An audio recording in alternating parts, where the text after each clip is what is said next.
Melissa felt really sad after her grandma passed away. She missed her a lot.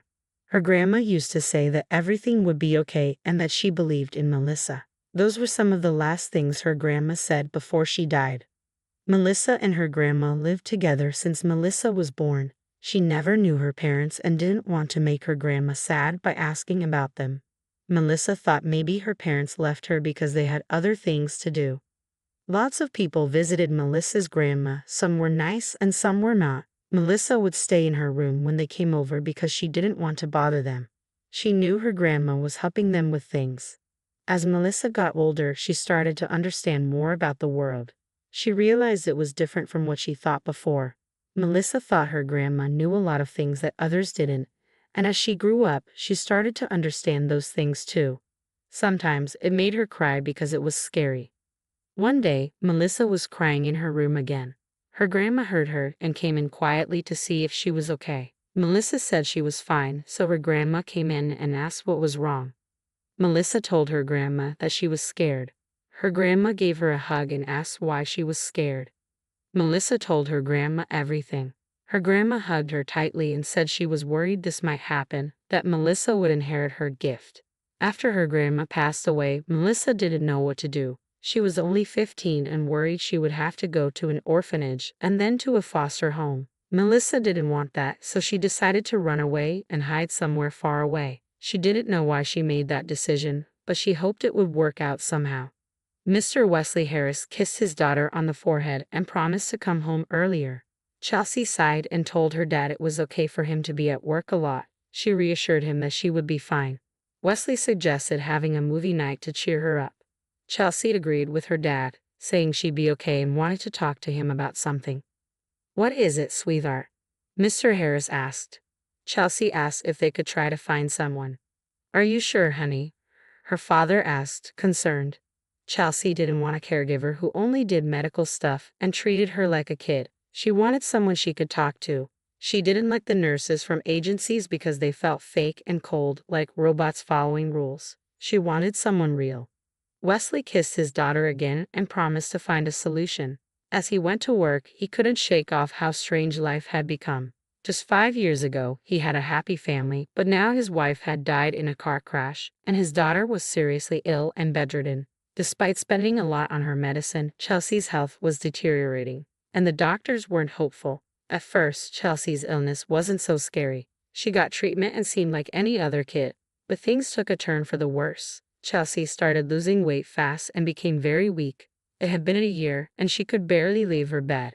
Lately, she'd been in more pain, and it broke Wesley's heart to see her suffer. Despite doctors' prescriptions, the painkillers didn't seem to help much, and Chelsea was becoming resistant to stronger ones. When Wesley arrived at work, his driver asked if he could leave early because his wife was being discharged from the hospital. "Congratulations. Of course, go ahead. Let me know if you need anything," Wesley said. The driver thanked him and asked if he could take a day off tomorrow. "Sure, take it. By the way, is it a boy or a girl?" "It's a girl. We named her Melissa." Wesley smiled and complimented the name Melissa. He wished his driver congratulations again and headed to his office. Despite the bustling activity around him, life seemed dull and dreary at home. While others celebrated weddings and births, his family silently waited for what would come next. The hardest part for Wesley was staying strong and not crumbling under the weight of it all. He tried his best to support Chelsea and smiled as much as he could. Chelsea was smart and mature, handling her condition remarkably well, but it pained Wesley to see her confined to her bed, knowing there was little hope for improvement. His secretary interrupted his thoughts, asking him to sign some papers. "Andy, I need your help. I'm looking for someone to spend time with my daughter, not from an agency, someone real." "That's tricky. Maybe someone her age or someone in need of a place to stay," Andy suggested. "Yeah, we could try that. Okay, give me the papers," Wesley said, ready to explore this idea. Wesley finished his work early to keep his promise to Chelsea. He decided to stop by a convenience store to buy her some sweets, even though the housekeeper and doctor said she shouldn't have sugar. Wesley knew a chocolate bar would make her happy, even if it wasn't the healthiest choice. As he left the store, he noticed a girl standing outside who seemed troubled. Despite not looking homeless, Wesley felt she needed help. He approached her and asked if she needed assistance. The girl was initially scared but then smiled and asked for some spare change. She explained she was out of money and hungry. Wesley spotted a nearby restaurant and offered to buy her some food. "Thank you so much, sir. This is really embarrassing," the girl said. "No need to feel embarrassed. Let's get you something to eat," Wesley replied kindly. As they walked to the restaurant, Wesley couldn't help but think about the girl's age. She seemed to be about 15 or 16, just like his daughter Chelsea. But there was something in her eyes that made her seem bolder. The girl ate eagerly, and watching her made Wesley hungry too. Suddenly, he had an idea. "I'm sorry, I never asked your name," Wesley said. "I'm Melissa," the girl replied. "Melissa, where are your parents? Do you live with them?" Melissa paused. "I don't really know them. I used to live with my grandma in a trailer park, but she passed away 7 months ago, so I moved to the city." "Do you have somewhere to stay?" Wesley asked. Melissa shrugged. "I was staying with my grandma's friend for a while, helping out around the house, but then her kids took her to another city." "So, you're saying you have nowhere to go?" Wesley asked. Melissa nodded. "I guess not. Would you like to come live with us? I have a daughter," Wesley offered. "Is she sick?" "How do you know?" Melissa asked, surprised.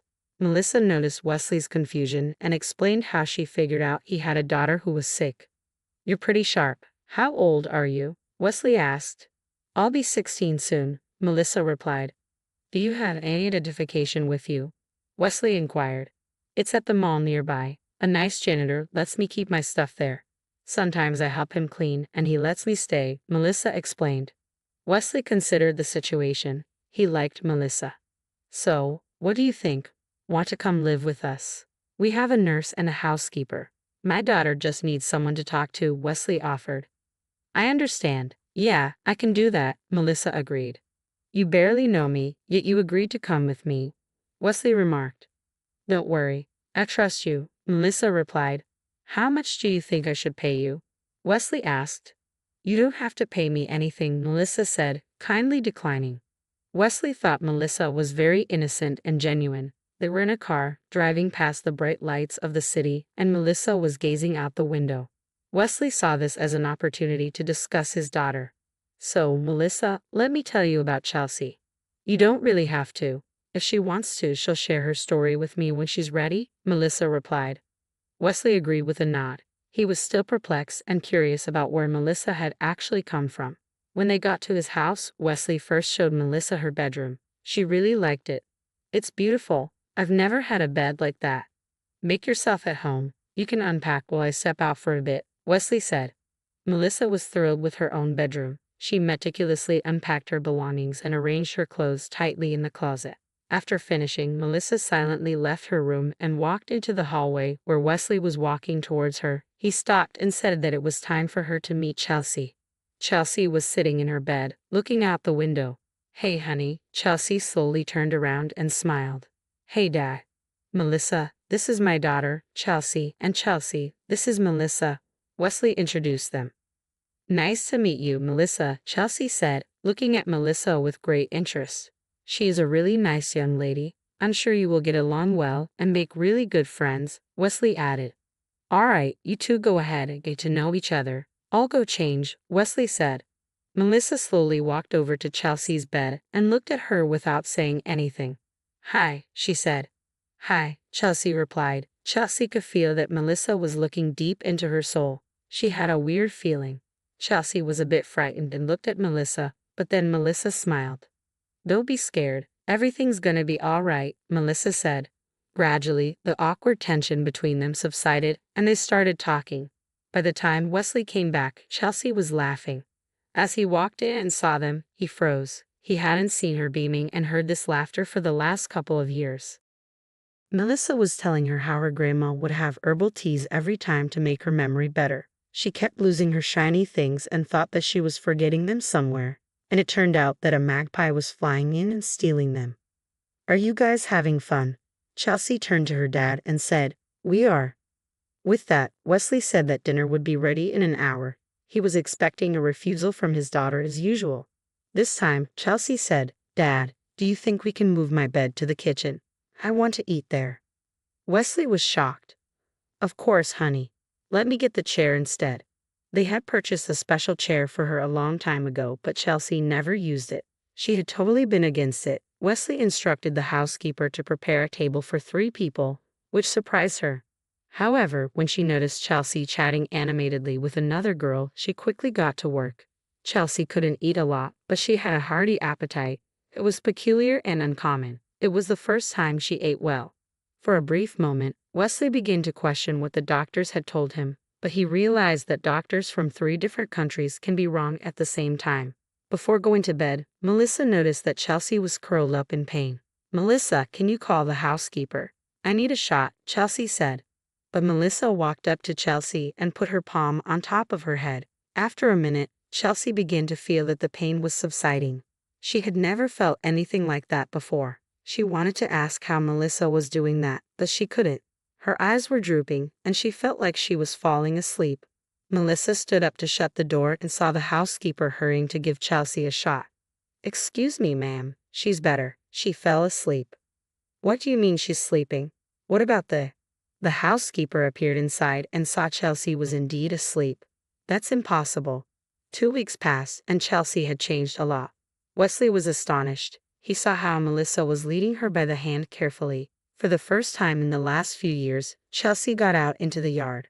Wesley couldn't believe what he was seeing, but he was still wary that it could be something temporary. "Mr. Harris, where did you find this girl?" the housekeeper asked. "You won't believe it, but I met her on the street outside a store." "Is everything okay?"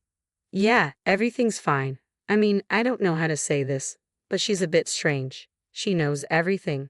The other day she predicted that it was going to rain in 10 minutes. She told me that my son's sore throat needs to be treated with some kind of herb. I mean, look how much Chelsea has changed. Are you telling me she's some kind of clairvoyant or something?" "I don't know. I don't really believe those things, but I just don't understand how." Wesley smiled, but he agreed with the housekeeper. Melissa had a piercing gaze. In the morning, Wesley was getting ready for work. Melissa walked out to him from her room. "Mr. Harris, do you have to go to work today?"